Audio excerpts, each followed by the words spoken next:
I just wanted to say right off the top, Neil and I hosted a YouTube live stream last Friday on the 19th of May, and we had a pretty fair turnout of people, talking to us in the chat and getting engaged, and it was a lot of fun. So if you were one of those people that turned out and joined us that night, thank you. That was, we had a great time, and it's definitely something we're going to be looking forward to doing more of in the future. Justin was unfortunately unable to make it. He had full intentions of coming, just at the timing didn't work out at the last minute. So we will do our best to make sure that he comes to the next one. And I don't really like speaking for other people. It's not something I do very often, but I think I do speak for Neil and Justin when I say that the engagement and the feedback that we're getting from everybody, both, on the podcast and on the YouTube show, and on the couple live stream videos that have been done now. That level of feedback is what makes all of this worth it. Like, those guys are putting an enormous amount of time into their channel, and having the views and the feedback and the community discussion is what drives it. So, if nobody was there to, watch the videos or listen to the podcast, or if we weren't getting any feedback whatsoever, it just wouldn't quite be the same. So a big thank you from all of us for just the support you've given us and the level of engagement you've shown in the comments and in the chat through the last 5 months of having Post to Post. With that said, this is episode 4 of the Post to Post podcast. Thank you very much for listening, streaming, watching, however you're consuming it. We do appreciate it. If you've got feedback for us, hit us up on Twitter at Post to Post Show. Write us an email, posttopostshow@gmail.com. As always, if you're new to this podcast and you're not sure of the YouTube channel, then youtube.com/post-to-post. That's where this all started, and that's where the majority of the content goes. So definitely check that out and subscribe and like the videos if it's something you're interested in. This episode, we kind of took feedback from the people in the live stream chat. I had an interesting week where I didn't have internet and TV for a couple days, and then towards the end of the week, I didn't really have a whole lot of time to watch hockey. It was busy. So when we did the live stream Friday night, we threw out in chat that, we're taking ideas. What do you think we should talk about? And we got some feedback, and we didn't quite get to all the topics that were suggested. So we definitely have them written down for future episodes. And we didn't really have a hard written schedule written out like we normally do. Like normally I'll print out sheets for everybody, and we'll kind of see the things that we might talk about and some information about them. And so this episode was just completely free for all. The 4 of us just sat down and we turned the microphones on and we just had a conversation. And for the most part, it kind of revolved around advertising and finance, which is kind of the background of Travis. So we hope you find that interesting, and I'm going to play that episode now. Hope you enjoy. I'd like to first welcome Travis Amos to the podcast. He is a lifelong friend. He knows very little about hockey. No offense, Travis. Nothing. I don't know anything. But one of the smartest people I know. He likes finance, and he might be able to offer us some financial hockey information. I don't know how hybrid my information will be, but we'll see. We were doing a live stream last night, and Travis chimed in on the chat. We were trying to convince him to come over and join us. He did not, but he stayed in chat, and then we finally convinced him to join us for the podcast. That live stream was actually quite a bit of fun. It was a lot of fun. So big kudos for everyone that came out and was in the chat. Thank you very much for everyone who came out. We appreciate that. I looked at the footage of it. I actually watched it last night. That's why I didn't go to bed right away when I got home. You watched the whole thing? I didn't watch the whole thing, but when I got home and I played it kind of wasn't done processing yet, so it started right when I was wearing your Winnipeg jersey. Yep. And then I waited about another half an hour, and then I went back and the start was there, and then of course I had to watch it from the start just to see what it looked like. Yeah. And it's funny because as soon as it started, it looked kind of good, like as good as that webcam was going to look in terms of white balance. Yeah. As soon as I sat down, we just turned orange. Really? Yeah, it's pretty funny. And then it just kept changing. The white balance was just like pulsing though, pretty much the whole time. Weird. So when people were saying we look really white or we look really orange, it was constantly changing. So if we do more of these, I will invest in a better webcam. I'd like to do some more in the future. This time we get Justin in on the action. Oh, hell yes. I'm still upset that I missed this, but it just didn't work out. My wife was stuck at work for an extra hour and a half than what she was scheduled to be, and it was just so late. I don't know who was more upset, Justin or the people in the chat. Yeah, that was actually kind of nice to see. I checked in about 3, maybe 4 times, during commercial breaks, during the intermission. I was actually surprised that there were some questions kind of directed toward me, or some worded responses to say, hey, where the hell's Justin, or Justin's ugly, that type thing. I asked her that. Oh, you did? Yeah, I told people to make fun of your face. Oh, okay. Well, maybe I should be mad at you then. Yeah. Jeez. How thoughtful, Neil. And there was one guy that was hating on both of us and just saying Neil's the best because he's a Habs fan. Yeah. And then we suck because we're Bruins and Penguins fan. It's just thanks. But then he kept asking questions all night, so I don't know. He must not hate me that much. Habs fans stick together. I guess They really do. All right, so I think Travis had a question off the top. Yeah. So we'll let him re-ask that question because we weren't recording then, so... Yeah, I did. So I guess the question I was wondering about was, has there in your guys' knowledge base ever been a player that was unable to travel due to maybe being blacklisted on flights, or maybe due to, criminal backgrounds, because sometimes that'll impede your visa process? And even when Trump came into presidency, they were just blanket banning people that have born in certain countries. And Oh yeah. I know for certain leagues, it was like, I think the NBA had a couple players. There was two of them, I think, at the time that were concerned about it. So I don't think it's happened in hockey yet. I'm not sure what would happen. Not for blacklisting. I know that there was some issues with one player getting their visa. It was a junior player that was called up to I don't know. I can't remember what team it was, like Los Angeles or something like that, and he was playing for the farm team, and he couldn't get to their destination. They're on the road. He couldn't get there because of a visa issue. But Yeah, I can't remember remember hearing if about that that. was this year or last year, but I think that's the closest I have to an answer for that. Do you think athletes would get special kind of treatment Absolutely. in terms of priority screening? Yeah, I Absolutely. think so too. Yeah. I think each airport probably has its own separate private security just for people like that. Yeah, I'd say especially your bigger airports like LAX and Canada would be like Pearson Airport, like that. Yeah. A lot of dignitaries as well, public figures that Absolutely. aren't flying through public. Yeah, lots of private jets going in and out, and businessmen and all that stuff. See, we record this in Fredericton, so if you've ever been to the Fredericton airport, I think the width of my house is about the same width of the airport. Yeah. You basically get on the plane, or get off the plane, you walk in a door, your luggage is right there on the right, and then you take, 30 steps, and you're out the front door. Yeah, I think the waiting room is bigger than this room we're in now. Or this room is bigger than the waiting room. All right, so as mentioned, we were doing that live stream last night. So Neil and I had the game on, but we weren't watching it as astutely as Justin was. The chat was actually going a lot faster than I thought it was going to. Yeah. It was hard to keep up sometimes. It was hard to keep. There was a lot of questions. The people in the chat were watching the game as well. So actually we found out in the chat that someone has scored before we even saw it on TV because we just weren't watching. So it was pretty cool. So we should get Justin's take on that game last night. Yeah, let's hear it, Justin. Well, I was really, really, really happy that Pittsburgh came out, won that game. They needed to win that game because if they had went down 3-1, I don't know if they would have been able to pull out of that hole. But they've had this amazing ability, for years now to bounce back. And for the longest time, they had a record going with Sullivan that they hadn't lost 2 games consecutively for, an amount of months. Like, it was a really long duration. So they're able to forget quickly and bounce back. And last night, they proved it again. I mean, the first 5 minutes of the game, Ottawa really came out flying. Same with the last 5 minutes in the game. But everything in between, Pittsburgh really controlled everything in that game. And they were doing everything 100%. And I was really critical of the idea of having Murray in net. After game 3, I thought, okay, maybe they should go to Murray. And that way they can kind of send a message to the group and say, you know what, guys, we weren't good enough in this game. We have to be better. But as a couple days went by, I said, I think they should leave Fleury in net because he's really earned that spot. And if it wasn't for him, they would not be where they are.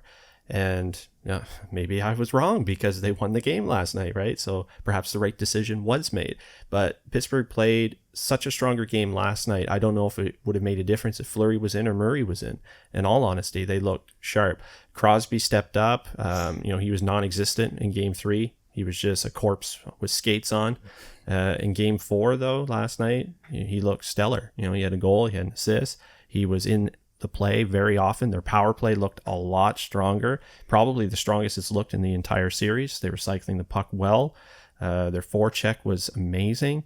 Defensively, everyone was a lot more responsible, especially picking up the late man, that type thing.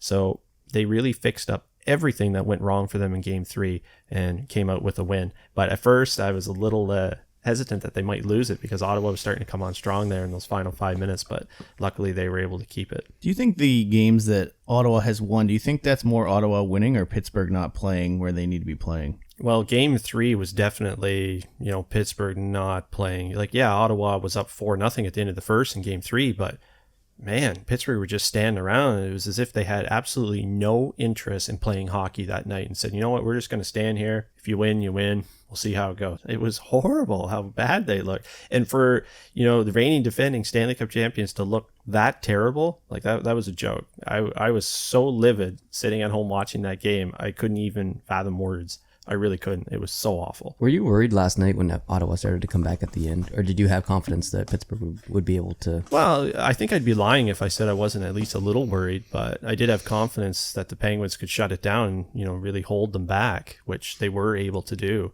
Murray did make a couple key saves, though, which were huge. And it might have been Bobby Ryan. I'm actually forgetting who it was. Rung one off the post with like a minute and a half left. So, they were that close to tying that game and sending it to overtime. How did you think that Anderson played? I thought he played stellar. I really have absolutely no complaints on Anderson. He's been 100% in my opinion. And Pittsburgh did actually have a little bit of puck luck finally in this series. Like if you look at the goal that went off Phaneuf's skate, like that was insane luck. And I loved how Mulligan turned around after that goal and pointed at him and said thank you. So I thought that was a little comical. But yeah, they finally had some puck luck. And Ottawa had some puck luck too on that second goal. What was there, 3 deflections before that went in? Yeah, that was a strange goal. Man, that was a CNI puck. I don't know how the hell it got through that wave of bodies and made it into the back of the net. But sometimes that happens, Sometimes you have some puck luck. And that's why they say it's never a bad idea to throw it on net. And that proves it. So let's say the Ottawa Senators come to you and they hire you to be an advisor. Oh, snap. You are now Bye, pro Ottawa Senators. What would you say they need to do to get back into the series or to keep going? I think they need to forecheck more. And I really think they should dress Chris Neal. I've said that before the series started, because if they had a guy like Neal in the lineup, Pittsburgh has no answer for a guy like that because they don't have anybody to match a Chris Neal. And I think it's a big mistake not having him there, unless he's injured, and I completely don't know about it. But at the beginning of the series, I said Chris Neal has to be in the series. He could be the it factor to really rattle the Penguins, get them off their game, maybe make them take some stupid penalties, and then first thing you're on the power play again.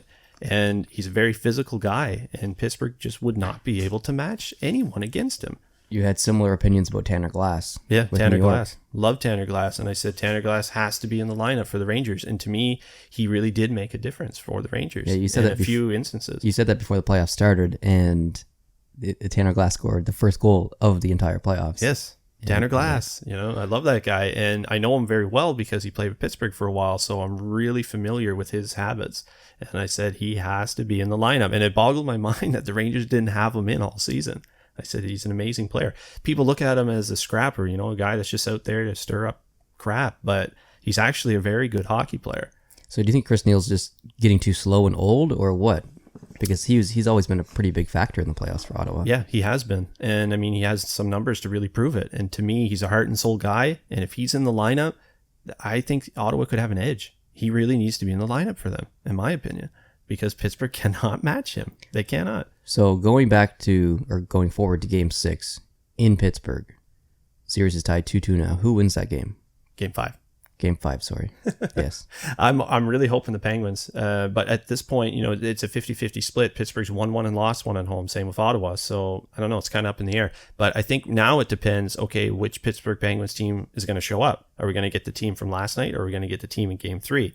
Well, I'm hoping for the team from last night. And if that happens, I think Pittsburgh has a really, really solid chance. Because if we look at the teams on paper, Pittsburgh is a lot deeper up front than the Ottawa Senators.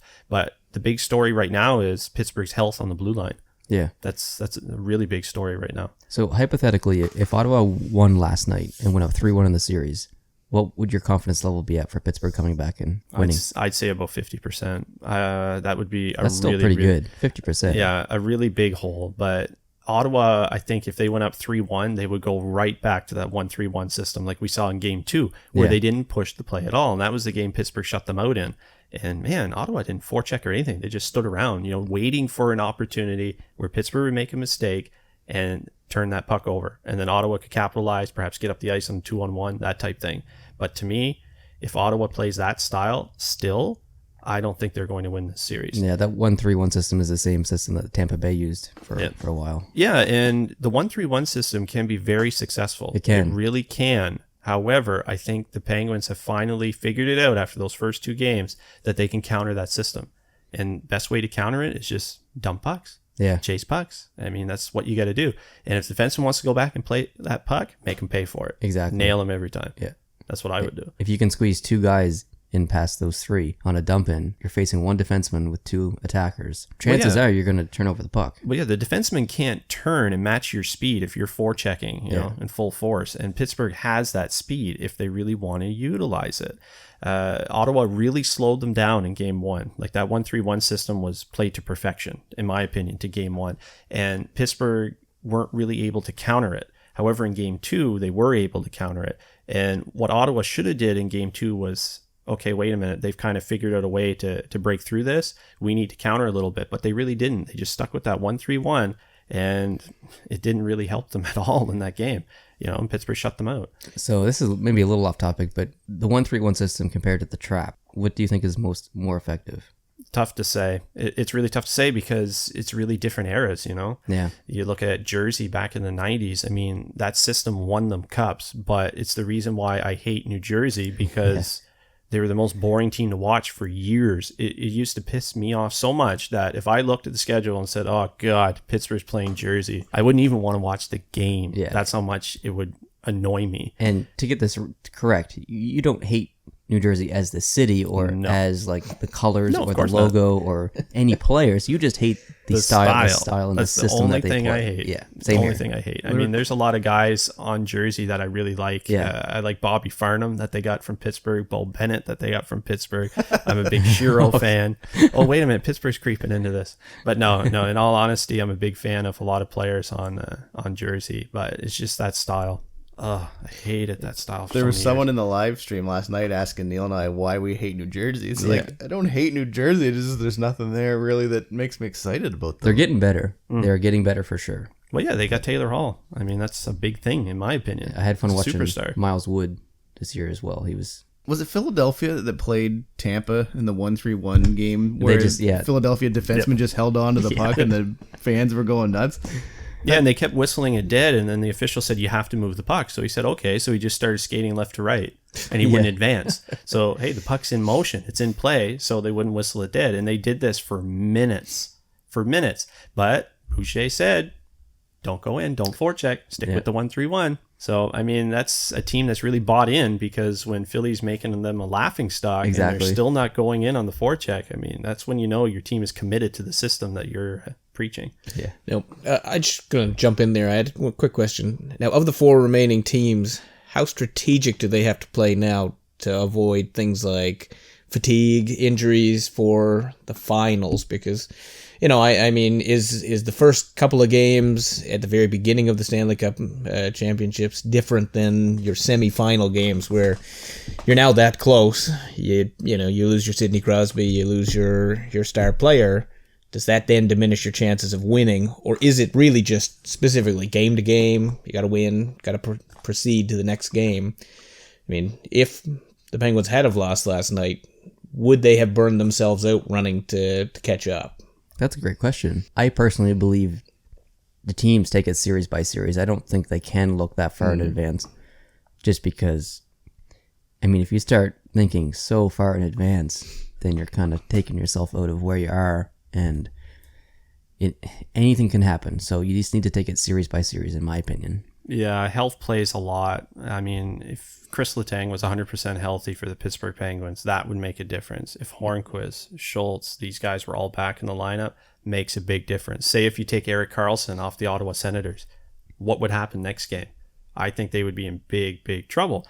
And you read a lot that a lot of people say, well, the healthiest team will win the Stanley Cup every year. There's quite a bit of truth in that. There really is. Because if you have key players that are out of the lineup when you're deep into the playoffs, that makes it really, really difficult to keep going forward. But yeah, you do definitely have to take it series by series because, I mean, you have no idea who your next opponent's going to be. And between the series, then you have a chance to study some tape, check out the opponent, try to find some flaws, that sort of thing, and just keep pushing forward. But health is a big, big part of it. But Mark Messier said it only takes one thing to win a Stanley Cup, and that's a miracle. So I think that has a lot of truth too. So I'll follow up on Travis's question. If you're up 3-0 or 3-1 in a series and you know your big guys are hurt, do you consider reducing ice time like significantly, or do you think you just keep playing to end the series? And well, it depends how deep your team is, really. Like if you have a lot of guys that can step in and take some of those minutes off some of your bigger players, then by all means do it, because then you're saving them some hard-hitting hockey. So it could be a good thing. But if you're up 3-1 in a series, you want to keep the pedal to the metal and try to get that fourth win, because they always say the fourth one's the hardest one to get, right? And I think if you have a team on the ropes like that, you got to go all in and try to end it quick. But unfortunately, it didn't work for Pittsburgh when they had Washington like that the last series. Washington stormed back and took it to Game 7. So yeah, I'm going to ask an unfair question. If you took the best player on each team left in the playoffs, which team would be in the worst condition if they lost that player? Would it be Ottawa? I think Ottawa with Karlsson, hands down. Pittsburgh has proven time and time again that if Malkin's out or Crosby's out, they can still win. They're that deep of a franchise. But Karlsson, wow, he would be irreplaceable for the Ottawa Senators. Hands down, because night in, night out, to me, he's their best player. Malkin's numbers without Crosby in the lineup are very impressive. Yeah, they actually go up, which makes no sense. It's almost as if, oh, wait, Crosby's out. I need to step up. Dude, why can't you do that anyway? Yeah, if exactly. He's in the lineup. Come on. But yeah, it's actually quite funny, and his numbers are through the roof when Crosby's out. And both times Crosby was out, Malkin won the Art Ross. He's won 2 Art Ross because Crosby was out. Like, it was unbelievable. So I'll follow up a question that was asked on the live stream quite a bit last night, and you weren't there to answer it. So do you think Nashville is in trouble now that they have the Johansson injury? I don't think so. I think Nashville's very deep on the blue line. I really think they are. And I think that they are on so much of an adrenaline rush. To me, if I had to put money on a team that's going to come out of the West after everything I've seen up to this point, I might have to change and say the Nashville Predators, because, man, they are really on a mission. And, reviewing the highlights and all that, the players are so into it. Like you see when the cameras pan the bench, at times half the players aren't even sitting down. They're standing up. They just can't wait to get back on the ice for their next shift. Minus that injury, they're a healthy club. They're a tenacious club. I think they'll still do well. Yeah, there's been rumors that, I don't know, maybe there's more than rumors now, but Fisher got injured as well. He left the ice. I don't know his status. Maybe I should have looked that up before we started this podcast. You lose your captain, so that could be pretty painful. But like Justin said, Nashville's pretty deep. They got a solid blue line. They've got guys to replace the boys up front. Pecorini's playing amazing. I think they'll be okay, but it will be interesting to watch them moving forward to see how they do. Yeah, I'd look forward to it. I know that. All right, so we're just kind of free-flowing it today. Yeah, we don't really have a plan. We're just kind of talking and chatting. There's no schedule, so we asked the people in the live stream for ideas, and they came up with a couple things. So let's talk about expansion a little bit here. I'm going to ask Travis, because he's over there playing on his phone. Sure. Yep. So I guess it's hard for him. This isn't a fair question to ask, because you don't have numbers in front of you to look at, but the NHL's putting a price tag of $500 million for a new team to be brought into the league. Yep. Which is what Quebec would have to play in American funds.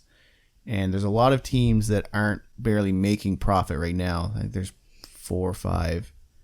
So if you're selling your tickets for, I think in chat said there was $20 for some of those games. Yeah. $20 for a ticket, which is crazy to me. But do you think $500 million is too much for what you're getting, considering you also have to build the arena and all the other costs that go with it? The $500 is just the entrance fee for the NHL to say, yeah, you still have to spend all the money on like the designers, and there's just so many things. Yeah, and that's, like you said, it's in U.S. funds as well. So $500 million U.S. is 74 or like 740 million. Significantly Canadian. more in Canadian right now. It depends. I mean, it depends on the center. You look at a city, and a lot of the cities will decide it on what spin-off they can get on it. So, I mean, Quebec City might be looking at it and saying a new arena costs us this much, the entrance fee, all of that. But as a greater economic impact, you're going to see more tourism. You're going to see a lot of the surrounding businesses be able to take off. You may see some people that are willing to come in and do sponsorships move their flagships into the area. So if you can get a retailer or somebody like that to move in, so it does lessen the impact. Because again, it's usually not just one place putting all the money up. They get it from either investors or sponsors that are going to come in. Hard part being in Canada, most of our cities are fairly isolated. They're not. I mean, we don't have the population here that they do in the States. We'd love to be able to say we generate the same amount of income. But reality-wise, I mean, how many franchises can they jam into one city or one small area? So that's probably the biggest thing that they'll end up having to look at. I mean, I was thinking last night as the live stream was going on, what would the impact be of a Atlantic/New England kind of hockey franchise? Would it generate the same level? Possibly. It's again, where do they locate it to draw just the regulars that would come? In Montreal and Toronto, I mean, they can easily fill arenas just with who's around locally. So I think Las Vegas has a really good chance because, again, they'll always have a monstrous amount of people locally that would just say, hey, let's go watch a hockey game. Lower ticket prices will probably help because then you'll get people that aren't necessarily the diehards. I mean, I would say your average ticket price in some of the more established places, I mean, you guys could tell me a little bit better on that, are probably ranging a little bit higher. But then you go to Tampa Bay, and I mean, I know that they're much cheaper because on a day-to-day basis, you're probably not going to get the same draw. So I think that will play a big... I mean, it's a lot of money. I mean, you could do a lot with $500,000, and that's always the argument. I think Calgary had it a couple of years ago when they talked about building another arena, is if they can put up, you know, $300-400 million, could they put it somewhere better? And that'll be the political side that comes into the debate. So yeah, it's a lot goes into it. I didn't think of that when you talk about the expansion, because it's easy to say I'll just put the team there, but it's much more difficult to say logistically how do they generate the money and how do they show investors that they'll make something off it. Because and that seems to be what's happening now with these new arenas. I don't know if you guys noticed, like if you look at Edmonton or if you look at all these places where these new big arenas are going, it's not just an arena anymore. It's like a whole corridor of like multiple blocks of businesses that are kind of investing at the same time. Yeah, if we look at LA, this year the All-Star game was there. And it was a whole venue of places. It wasn't just the rink, it was a promenade of stuff. And yeah, you're right. It's more than just a rink. I think, too, sponsors probably want a little bit more for their money nowadays. I mean, they lost that traditional... Because we think about the way we watch hockey games now, I would say a fair amount of people stopped watching through ESPN and the regular venues and probably now watch a lot online. So, I mean, like you guys talked about the contracts like Rogers and Bell have where they've essentially partnered, but... Now moving to that more digital side, there's not commercials the same way there used to be. There's not, let's break, go to commercial, watch your commercials, and then come back. So sponsors, I think, want more FaceTime. I mean, it's not just enough to have your logo slathered on the side of the boards where, you know, you might see if someone gets hammered against the boards. I think they want a little bit more of the, like, how can we get our venues right there? Who can we get to represent us? Because now you'll see a lot of, like, celebrities and high-value people going out there and, you know, I'm here to represent Papa John's or... Hockey's a fun game, but at the end of the day, it's a business. Oh, big time. So, I actually want to follow that up. Travis makes a very good point there. If you subscribe to NHL Game Center Live or whatever, I don't even know, NHL TV, I think it's called in the States, if it goes to commercial, you don't see the commercial. It's just a spinning NHL logo saying... we'll be back or whatever it says.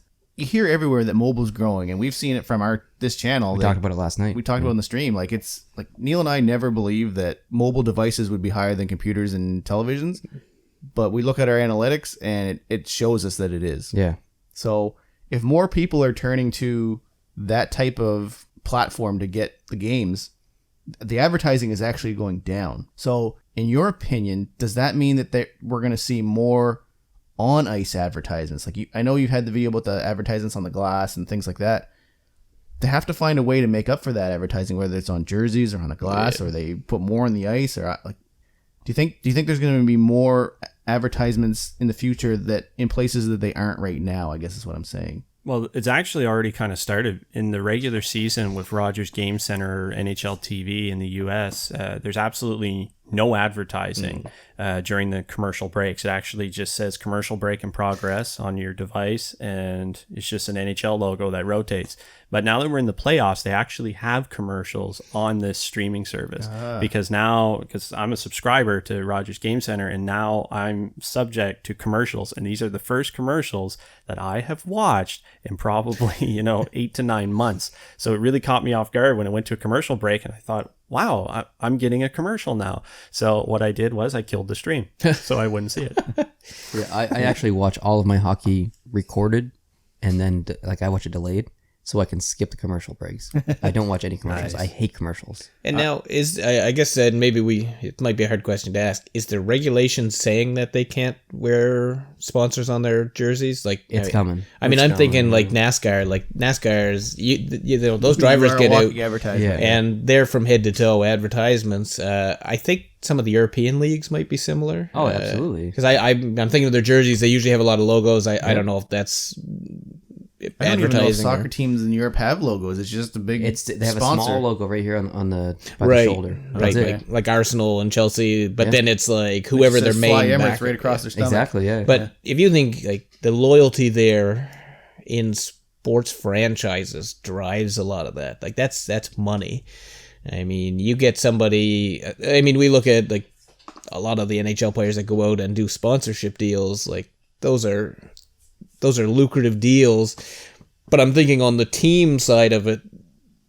I mean, if they can put logos on their jersey, then you've got probably a bigger business, because otherwise you get Crosby goes out and supports Tim Hortons. How much did the Penguins make off of that? I don't know. It depends on how they're managed, but I would say they'd make a lot more if Tim Hortons could slap one right on the center of his helmet. Like, See, I think we talked about this in one of the episodes on the YouTube channel. Yeah. About like conflict of interest and stuff like that.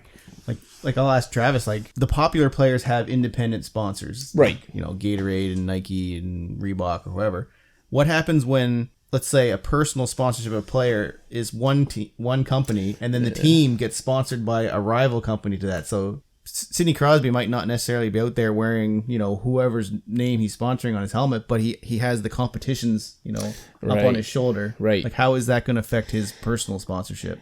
I'd say the league will probably deal with that, because on a league level, they're going to start saying, well, sponsors are going to pull out if they can't guarantee their money. If they're going to say Tim Hortons is on Sidney Crosby, but Second Cup is on the, it becomes the Penguins Second Cup Arena, or I guess Yeah. in the States it's probably more like Dunkin' Donuts, but yeah, see, then they'd have a lot of conflict between, or the contracts will start that way. I would say that you're going to see a big change on new players that they believe are going to be the next greats, have different contracts saying, here's your clause that allows you to advertise, or you're not allowed to advertise if we already have a primary advertiser.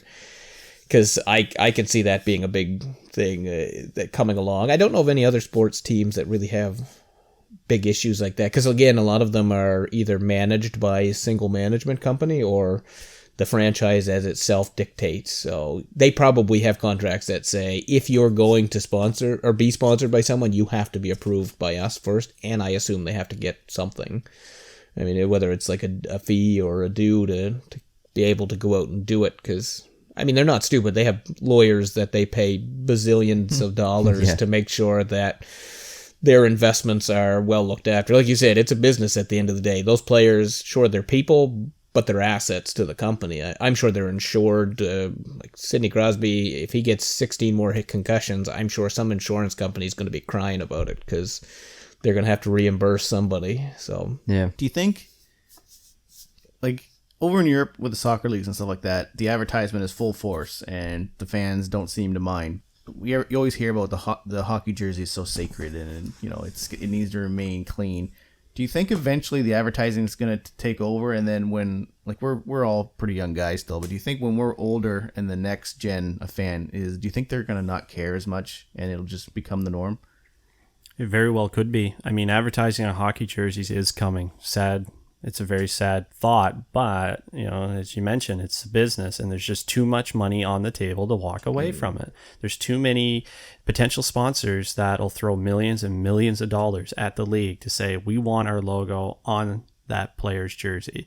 Or perhaps they'll put even more money out and say, we want it on every NHL jersey, regardless of player, regardless of franchise. It's very possible. However, I would never buy a jersey if it has a company's logo on it. Yeah. It has to be clean, just with the team's logo, player's name or number if I have a preferred player. If it had company logos, I would never buy it, ever. And I think the NHL would see a drop in sales, but would it be equivalent to what they would pull in advertising? Oh, That'd yeah. be tough. See, that's a good point because I think in our video that we talked about it, we said that they'd probably sell the jerseys without the advertisements on it, but that's not how it works in the other leagues. Nope. So If you look at a NASCAR hat, then the more I think of it, the sponsorship's paying for that advertisement in the game, but they're also paying for that advertisement for you and Absolutely. I to be walking around on the street showing their brand off. Yep. So I'm not so sure. Like back in that video, I said that they probably would sell it without the advertisement, and I don't know if I agree with that anymore. I think that's kind of what they're paying for. Yeah, that would be a really tough call. But the thing is, it's very possible that if the advertisers are coming in and paying, a really high amount, it could offset what they would lose in jersey sales. It really could. I think it'll be a creep too. I don't think it'll be tomorrow they'll be everywhere. I think it'll be 1 year you might see maybe they're allowed to have one logo. Next year maybe they're allowed to have two. And then kind of move into it to the point where you're at a generation of people that have never not seen NHL jerseys without logos. Exactly, yeah. Because, I mean, that's the thing. I don't think the NHL franchise as of today would want to shock fans by saying, guess what, 10 logos, and they're going to be on all the merchandise, and, we're going to make players change their names to, like, Lucky Charms or something. But I think it'll be a slow move, and I think it's going to involve a lot of money. I think they would easily offset by their sponsorship, especially because, like to Neil's point, I think the recording of hockey games probably happens a lot more often now because, at one time you used to have to stay up or you used to have to, avoid, I think, Neil, of your dad, like anytime he was away for any amount of time, he would not read the newspaper, listen to the radio out of fear that he couldn't go back and watch his VHS of a hockey game or a NASCAR race. But now you don't have to do that. You can DVR it, load it to your phone, watch it while you're away, and that has skipped over a lot of the advertisements that people can get in and see. And, I don't think we're as, I guess, aggressively seeing as many advertisements as we used to. Yeah. You mentioned my father. If we think about our fathers and you think about the kind of hockey that they watched, when they were our age, or maybe a little younger, they watched games with no advertisements on the boards. And we grew up watching all of our hockey with advertisements on the boards in NHL games. I think it would be weird to watch a game now on TV with no advertisements on the boards. It is weird when you see the old clips and it's just It's white. very strange. Yeah. I suddenly picture them all sitting around complaining about advertising on the boards like we are about advertising. Yeah, 35 years ago. Yeah, really. Because what would that have been? Probably the early 1980s. Advertising first started coming in on the boards. And to me, if I go back and I watch clips from classic games, say the 70s or early 80s, and there's no advertisements on the boards, I think it looks weird. It does. It looks very strange. Weird. And I think if you got rid of the advertisements on the boards, wow, I think that would just send shockwaves. I think at times players might be all for it because if somebody's dumping a puck in the zone, you could maybe lose the puck in an advertisement because of the color overlay. But if they were solid white, you could probably pick up the puck a lot better, to be honest. Yeah, and it's not like when I watch a game, I don't even look at the advertisements on. It's just a blur. It's just having that little bit of color there in your peripheral vision. I was going to ask that too. Now, this is a changing environment we live in. Do you think it has the impact? Like, I mean, maybe that's why they've stopped doing as much on the commercial side, and maybe even looking at stop doing as much on the board side, because I'm sure there's numbers out there saying, like, if Little Caesars puts their sign on in the Stanley Cup Finals in the NHL, if it's there, their amount of pizzas sold goes up. Like, yeah. I don't know if it has the impact. I mean, it's interesting to know because you look at the NFL, like when the Super Bowl is going on, those commercials are massive. They pay massive amounts of money, and I believe that there's numbers come out that show the uptick in revenue over the next couple of months. I wonder if it's the same in the NHL. I don't know if we're the same type of fans. The new Detroit arena is called the Little Caesars Arena. That doesn't make me want Little Caesars pizza, even though I like Little Caesars pizza. It's all about the subconscious. Yeah, it's in your head. So next time you want pizza, like last night, we had Little Caesars pizza before we did the live stream. Unrelated to the Detroit arena. But the advertising thing is tough because I think hockey is one of the few things on TV left that people do watch live. Like, I don't know too many people that watch TV shows that don't PVR them first at Oh, least. yeah. Like my wife will watch a show 20 minutes into it starting just so she can fast forward the Yeah, ads. that's the exact same thing I do. And hockey is one of the few things where you can't, if it's a big game, you kind of want to watch it live. Oh, and the Olympic games and stuff, you watch those live. Yeah. Like I think advertising is going to evolve, and I'm not even sure if we know how it's going to evolve yet. Who knows? It could evolve to the point where somehow they'll make it so that you can't skip over the advertisements. Okay, you can PVR it all you want, but you can't skip over the advertisements. Who knows? Maybe that could become a reality in the future. It's tough to say. I mean, it's kind of creeping in everywhere. It's to the point now, if you go to a movie theater, you're going to see advertisements before the movie. Yep. I mean, it wasn't, maybe 7 years ago that started? Maybe around that time frame. I mean, I remember going to the theater all the time as a kid, and I mean, there was never advertisements before the movie. Like, yeah, we'd see a trailer for an upcoming movie, but there wasn't an advertising for Kia cars. I mean, come on. Yeah. That didn't exist. It's just growing all over the place because there's money to be made. I think it's interesting too, because at one time we saw a lot of the advertising happening in the, like you talk about the movies or anything really. It used to happen during, like, I think of like Coca-Cola and Pepsi. Like, you'd be watching a movie, someone would drink a Coca-Cola and be like, man, that's a refreshing Coca-Cola. Yeah. It's now a lot more hidden. Like, the logos are places. Like, I mean, you watch and you read the articles saying like how much Pepsi paid to have their logo in the background of an Avengers scene, where it doesn't really you might not even notice it, but I bet you probably thought, or you at least recognize it. It's a lot more subversive now versus them just like actually stopping the movie's regular flow and saying, man, that's refreshing, or moving into that. And now you're right, I think it's a changing market, because the advertising part, for every time you try to lock the ads in, you have some place like ad blocker coming up and saying, hey, pay us a little bit of money, or don't pay us any money and let us advertise to you, but we'll get rid of the advertisements. And it's kind of that back and forth of the advertisers trying to figure out a way to make it make sense, but not make people hate them, because they don't want people to look at, you don't want Tim Hortons to have people saying, yeah, Tim Hortons is a real jerk because they painted Sidney Crosby's face, or Connor McDavid, or, Ovechkin with a logo and made him look like a fool. But you never know. I mean, I guess they're paying money to have their product out there. So I think advertisements can have a negative effect on a company, like that stupid Chevy commercial where the guy's walking around like, what initial car? quality. Initial quality. What kind of car do you think this is? It looks like an Audi. Like, that commercial is on so much in Canada during the hockey games.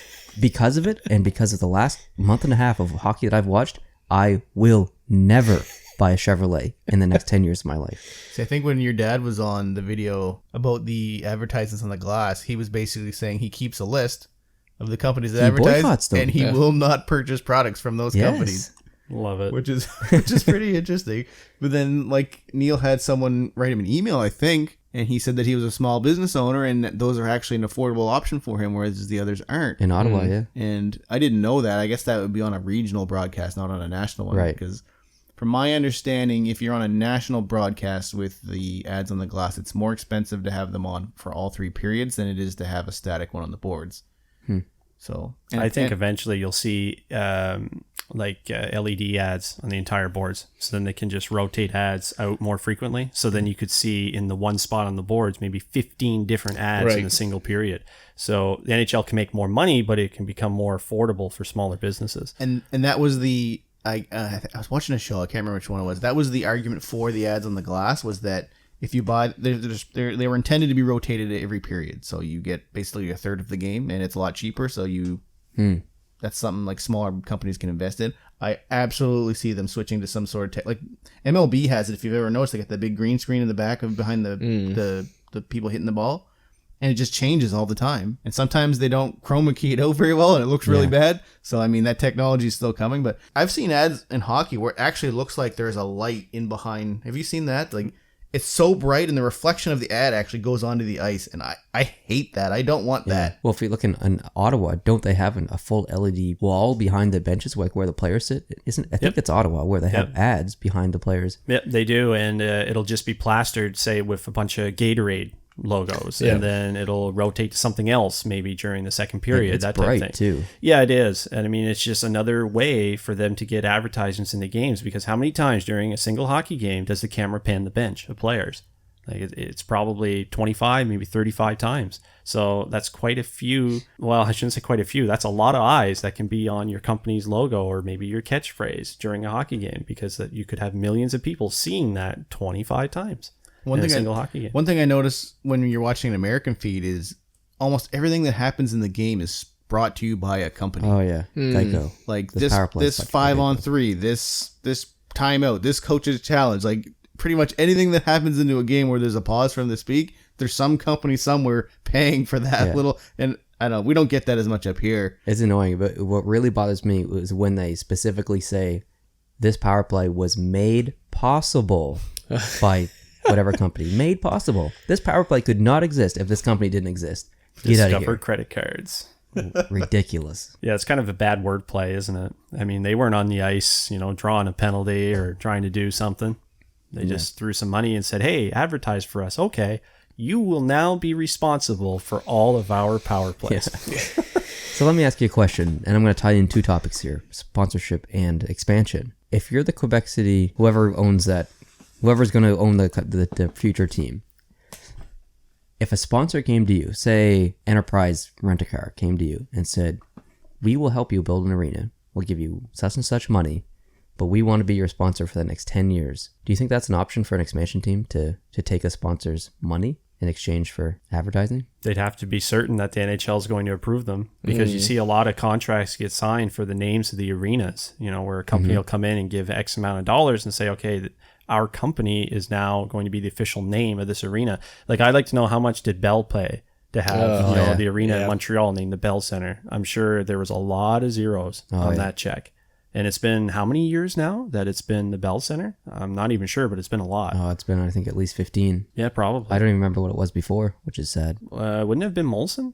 Molson maybe? Center, yeah, Molson? that's what it was. Molson Center, yeah. Yeah, that's what I thought. I think with the Vegas team, like the guy, he put out the money himself, but after it got approved, he started taking personal investors as well. Like, there's a lot of celebrities that are investing into that franchise too by paying like 1% or even less. It's interesting. Yeah, it really is. And I mean, there's a lot of big money players in a place like Vegas. And there's even a lot of big money players that don't live in Vegas. They have a setup in Vegas where they go on long weekends or maybe vacations. I mean, there's a lot of money around a place like that. And I think that's why they got a franchise before so many other cities, which to me are higher hockey markets than Vegas. I mean, Vegas I look at is the same as Arizona. It's not a big hockey market. It's not. And the big difference that Vegas has over Arizona is it's more of a vacation destination. And I think just because of that, they'll be able to sell out games more than, a place like Arizona. But Quebec City, come on, that would sell out every single game. Yeah, the Vegas getting a team was 100% about growing the game and absolutely nothing to do with a city deserving hockey. Yeah, 100%. It came down to money. And, the current owners and the league as a whole, they look at Vegas as a cash cow. They really do. I think it was probably easy to get investors involved in a Vegas team for a couple of reasons. Because anybody that invests would have access to the arena probably whenever they want. If you have enough money thrown out there, box seats are probably not that hard to get. And for them, if they're trying to develop other businesses, so if you got an investor that sells real estate on a massive level, for him to take a client and wine and dine them and say, here, let's go to our, a game nobody else can get into, box seats, all of this, is a pretty appealing offer. So, I mean, for them to throw, even if they threw $10 million into the $500 million pot, it's money. Even if they threw $100 million, if you're a big enough investor, you could see a huge benefit of owning a share of it. To have that access without ever having to worry about, well, I'm not going to be able to take my client or whoever to a venue like this and show them. Like, I would say you will probably see a lot of luxury style seating in the Las Vegas arena. Yeah. I would almost guarantee it. Because, I think of Vegas on all of the levels. It's a lot about that different, experience. So I'm curious to know, I mean, it'd be nice to see like a full-on tour of the building, but I would guess that they'll have a lot of really nice premium seating and box seating. So that helps out. I mean, Quebec would. I mean, I look at like Montreal. Like Montreal fills their seats just on locals alone. I mean, they don't really have to worry about people coming unless it's, especially the rivalry games. I mean, you get a team that Montreal really likes playing off again, they're going to fill the arena. Oh, absolutely. I think Quebec would have the same benefit because, again, you'd have that rivalry of close Canadian and American cities that we would, people would want to go see. That's where you have a hard time when you stretch it to areas like, I mean, I don't think Louisiana's going to have an easy time. I mean, you never know. I mean, Nashville obviously fills their arena, so I mean, it's not a place I think, hey, they probably play hockey there. I mean, it's not my first thought. I think Las Vegas has one other thing going for it is that there's no other professional sports team, in the city. Yeah. So when you have these, like you mentioned, these executives taking people out to an experience in their box or whatever, that's going to be a destination because it's the only team that's playing in the city. Yeah, because before the NHL, it was all about boxing.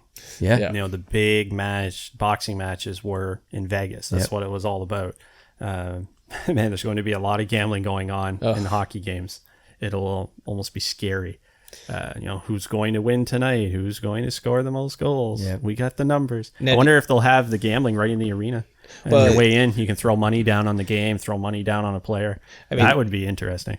That's a good question, too. And now my I guess, follow-up to that is, do you think that the NHL will have a similar problem to the soccer leagues in Europe with gambling becoming a huge impact on the actual, right down to the players level? Because you have people bribing schemes, you have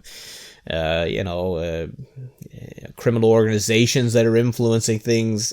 I mean, if it becomes to that level, I'm sure the NHL has some level of gambling going on right now, but do you think that Las Vegas having its team there will push that a little bit further? Do you think it'll become, because it'll be right there in, not in-house, but very closely in proximity to like the Strip, to be able to go and say, let's go, watch some hockey and bet on it and see? I wonder if it'll influence that, the betting side a little bit more. Yeah, I think the NHL will keep a close eye on things. That's the last thing they want their league, circled around is, oh, wow, look, there's all kinds of gambling. Or if ever leaked out in the media that players were, placing bets on different Vegas games or that type thing, that negativity would be horrible for them as a sports league.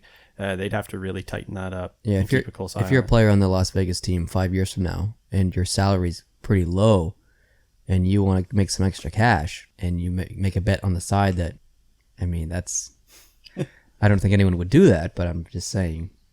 Money talks. Money talks, yeah. I think 2 follow-up questions for Travis, and I'm probably going to forget one of them, so I'm going to say the first one while I'm thinking about it. The owner of the Vegas Golden Knights pays the $500 million to be the first team to Vegas, and then you find out before your team's even started playing that the NFL is right behind you. What are you thinking if you're that owner? Like, you just shelled out this amount of money, it's a lot, but you were going to be the only team in town, and now you're next to the behemoth NFL, and it's only eight home games, I believe, so it's not quite the same thing because it's only 16 game season, I think. Yeah, but it's still, all of the advertising and the news media are going to be focused probably more on the NFL. So do you think the guy, I should know his name, but I don't. Do you think he's upset right now over? It might be, yeah. I mean, I guess do their seasons overlap? They do, yeah. They do a little bit, yeah. In the beginning and the end, like I think the end of the NFL overlaps with the beginning of the NHL. Is that fairly correct? The Super Bowl's in like January-ish. Right. So I don't know exactly when the NFL season starts, but it ends in January. Yeah, so they would overlap a fair amount. And see, that would be the biggest problem. Now, if they ran like, one tailed into the next, it might not be that bad because then advertisers aren't really choosing between where they want to put their advertisers, their dollars. I think you'd have to appeal to different advertisers because the NFL in the States is. I don't want. The question is Vegas a big enough town? Probably. I mean, probably not. That's what I think too. I think he would struggle a lot because I think a lot of the advertisers would pick up on the NFL more so than the NHL, just because of the location and the... There's going to be more eyes on that product too. Exactly. And I mean, in the States, you see a lot of that college football leads right into the NFL. So, I mean, you have that loyalty that you're seeing locals going to the big leagues, kind of like here. I mean, when we think of like Jake Allen being from here, I mean... I have that interest in seeing him play, which drew me to it. Whereas in the States with the NFL, I mean, they're seeing their close friends and family members going to the big leagues. I mean, yeah, I don't know that the NHL. I think he'd be pretty concerned about it. I wonder if now is there an NFL team going? I think the Raiders have been confirmed. Have they officially? I think so. It was on and then it was off, and then the last I heard, it was back on for sure. Well, like Bill Foley is the name. That's right. Okay. He would be naive to think that someone wouldn't be following him. Oh yeah, but I mean, I'm sure he's upset. He did half of the work for them. I mean, Yeah. he got the excitement of a franchised sports team being there. I mean, you heard about it in the news. Everybody talked about it. Now it's kind of like he just jumped it up a level. Yeah, I think that they'll have to capitalize a little bit more on a broader spectrum of the advertisers. I think that some of the advertisers will do both, but it'd be a lot of money. I mean, an advertiser's not going to be able to do it both all of the time unless they're like the top of the top tier companies, like as big as you get.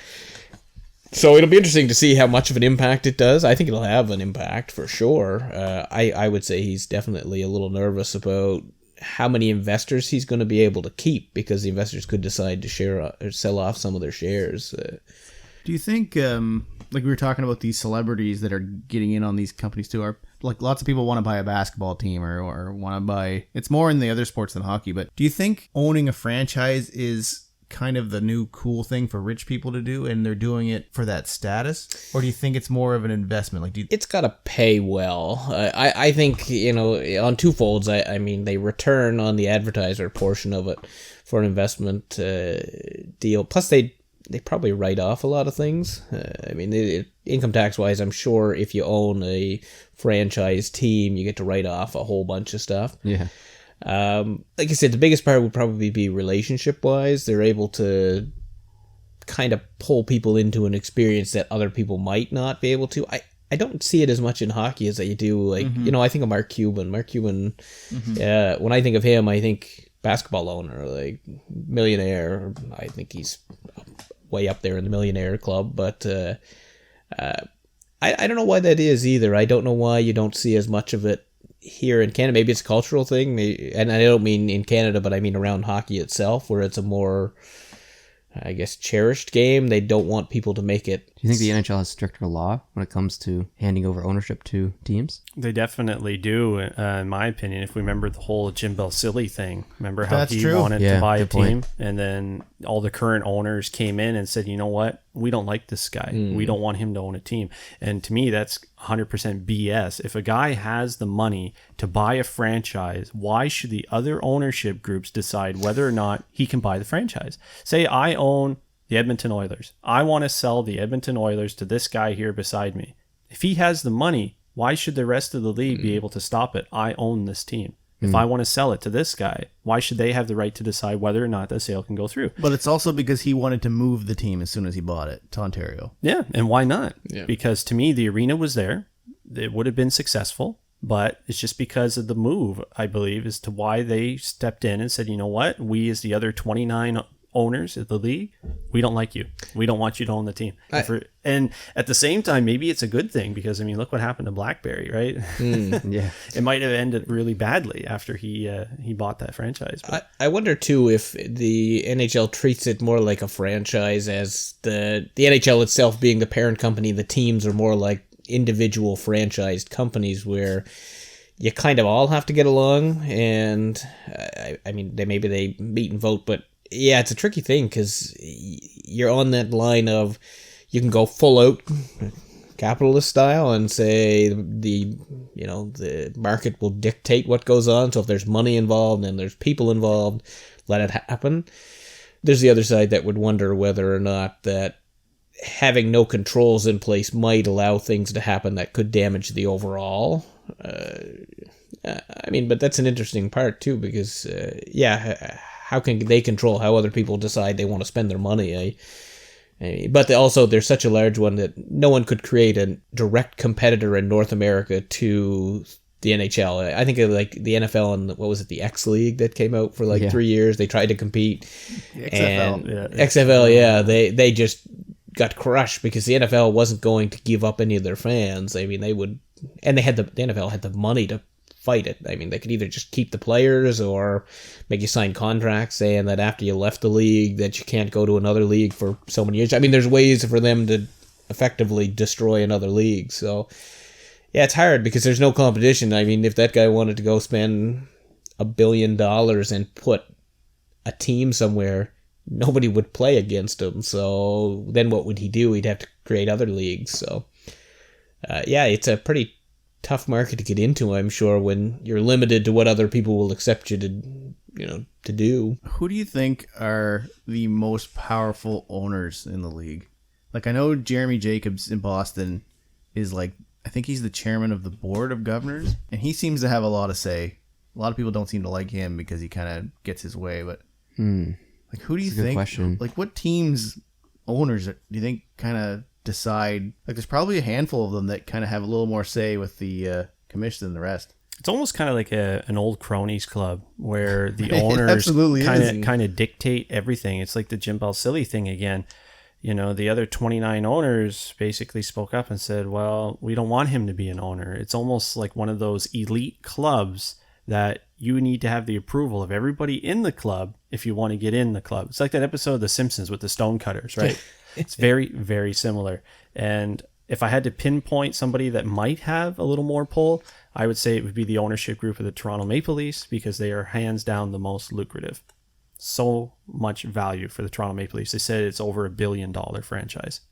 If the Pittsburgh Penguins are going to be sold, would you want it to be a personal owner who maybe owns his own company that buys it?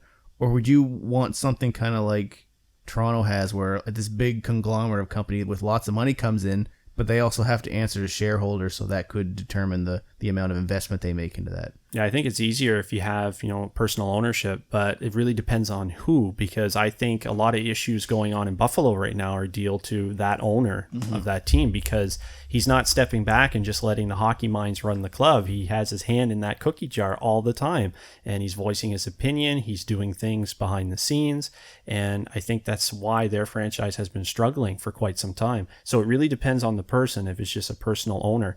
For example, like Floyd Mayweather, he's made it clear that he wants to buy an NBA franchise. Guy's got the money to do it, but would he make a good owner? I don't know. I mean, I think he's more of a fan than an owner, and he would be a little too involved in the franchise. Whereas if you have a legit business guy step in and say, I want to buy this franchise, I want to own this franchise, I think then he's more about the dollars and not just being a diehard fan, and he would have that ability to step back and let the appropriate people run that franchise so that it can skyrocket to success. Whereas if you have a guy stepping in who has money, but he's more of a fan, I think he wouldn't be able to help himself, and he'd always want to be involved, and I think it could hurt the franchise. Yeah, I think that's interesting too, because you at one time, and it's changed a little bit in the last probably 20 years, where you had a lot of these guys that didn't want to be involved directly necessarily. They wanted to own the team, but own it for probably business purposes. I mean, the relationship. And if you think about it, if you wanted to really do some development in Toronto, if you were one of those huge portion shareholders, you'd have a pretty good amount of sway to be able to go to City Hall and say, hey, I'm bringing Toronto this much money. I want to be able to meet certain people or get in front of certain people. They used it a lot like that, versus now I think you do have a lot of people that are maybe fans or maybe want to be super involved, but maybe aren't well versed in the business of running a franchise company. Like Floyd Mayweather, I mean, let's say he does buy an NBA team. Does he spend more of his time in the locker room just hanging out, or does he spend more of it saying, these are the decisions that may not be popular, but have to be done to keep the franchise going? Because sometimes that happens. Sometimes the owners have to make those choices to say, we have to lose this or get this or do whatever, but it keeps the longevity there. It keeps the company going. versus, maybe Floyd Mayweather decides that they all should wear pink sneakers because he thinks it's a cool idea. Maybe that's going to turn the fans off, don't have as many people buying tickets, your revenue goes down, some of the sponsors pulls out. Like, it doesn't take very much for places like that to take a huge dive, and then all of a sudden it's like, okay, well, what do? You sell your team, and then everybody hates you. And I mean, not that Floyd Mayweather probably cares what anybody thinks about him. I mean, he's pretty much made a living off being a jerk and punching people in the face, so... Well, yeah, I mean, like you said, at the beginning of what you were saying, you said that some owners just like to kind of stay in the background and whatever. And I mean, this is a good example. Who's the owner of the Ottawa Senators, Justin? Eugene Melnyk. Exactly. My pal. Who's the owner of the Vancouver Canucks? No clue. Exactly. So we have owners who don't mind the spotlight, like Washington Capitals, Ted Leonsis. I think we've all probably heard his name before. Yeah, he's always in the stands for games. He's a big fan. Have we heard the name of the Tampa Bay Lightning owner, Jeffrey Vinnick? I've never heard that name. I'm just looking on my phone now. Never before. So I mean, we have owners like Melnyk who, like you said, make the decisions, Travis, of, if he brought him pink shoes or whatever and it had a negative impact. Melnyk raised the prices of parking in Ottawa. That was one of the issues recently of why fans weren't going to see the Ottawa games, and was at the beginning of this round. Mm-hmm. That's an owner's decision that is negatively impacting the franchise. It really is. And I think if you're an owner of a franchise, you have to be an owner. You have to kind of put the fan aspect aside because it can really tarnish the franchise in a lot of negative ways. And I think, and I stand by it, that is the biggest issue in Buffalo right now, is due to the ownership and that owner always wanting to be involved. Like, I don't really fault the guy. He's a fan. He owns the franchise. He wants to see it succeed. However, he's not the right guy to be involved in the way that he is in order for them to achieve success. He needs to let the hockey minds run that franchise. If you hire guys a GM, let him be a GM. Don't override him all the time. Yeah, he's too emotionally invested in the success of his team. Yeah, way too much. And you can see it like in the interviews and all that.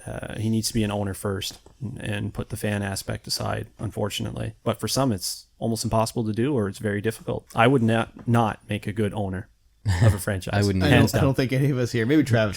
Travis is a finance guy. Travis is a finance guy, yeah. I would make a terrible owner because I would always be way too emotionally invested in the club. Would I make a good GM? I think I'd be better in that type role than an actual owner. Yeah. You got to be the guy that just has to step back from the spotlight and just sit back and collect your money. We're going to wrap this up soon, but what is your opinion of this position of, president of hockey operations? Like this, it's kind of been the last 10 years, it's kind of been coming in big, like Brian Burke's position in Calgary versus the GM. And do you think that's needed? Well, it allows teams to bring in multiple hockey minds, and just give them different roles. In reality, does the president of hockey operations have really more pull over the general manager? I think a lot of it's in the title. I think a lot of them are both going at the exact same wavelength as to what they're doing for the franchise, whether you're GM or the player of hockey operations. It's just a fancy title, in my opinion, and it just allows teams to bring in more minds and not have one guy as the general manager and then another guy as the assistant general manager, because he could be viewed as being, subpar compared to this individual. I think it's all just wordplay, in my opinion. It's all about having the best supporting cast. I got an off-topic question from the managing. So, right now, 4 remaining teams. Which city is the most dangerous to be in when they win? I mean, I'm thinking of Vancouver. Like, people got crazy. Cars got blew up. Like, people got jumped. Yeah, Vancouver lost. And see, I may get in trouble for saying this, but from what I've been reading online, is Nashville is not the friendliest city in some parts of it. Mm-hmm. And I don't know if that's true. I've never been in Nashville. I just think of country music when I think of Nashville. See, that's what I think too. I think, country music, everything's happy, but apparently that's not. Well, that guy lost his dog and his wife at the same time in that country music song. Yeah, I don't know. Things got rough. Like, if you think about Anaheim, can you imagine a hockey riot in Anaheim after they lost? I don't think so. Yeah, you're not going to see that. It's too damn hot. Yeah, people just go surfing. You can't riot. I think of Ottawa, break like out and sweat in no time. I just think it's a bunch of politicians being like, well, we lost, whatever. Like, let's go get in our cars and go back to our big houses. Like, I don't think it'd be a very violent city to be in, win or lose. But I think if like Toronto, Montreal were in the finals, like win or lose, those places are tearing the roof off. Yeah, I mean, every city's probably susceptible to some kind of riot. Okay, guys, I think that's good to wrap up here. I think this one was a little bit longer than normal. That's okay. It was a little more loose. Yeah, It's all right. I want to thank everyone again for coming out to that live stream on Friday. Yeah, that was awesome. We're gonna do another one, and we'll make sure Justin gets to the next one. Yes. Yeah, maybe in our next available Friday, Sounds good. something like that. Well, we can. Thank you, Travis, for coming in. Thanks a lot, Travis. Thanks for inviting me. All right, so that just about wraps up this episode. Once again, guys, thank you very much for listening. Whether you're streaming or downloading it or watching YouTube, we appreciate it. Special thank you to those people who are listening to this through their iTunes or iPods or Google Play Music or whatever podcatcher app you use. We are trying to grow the podcast side of things. If you're watching on YouTube, that's totally okay too. But just a special thank you to all those people who are listening through their podcast devices. If you have any feedback for us, hit us up on Twitter at PostToPostShow. If you want to write an email, posttoppostshow@gmail.com. So once again, thank you guys, and we'll see you next week.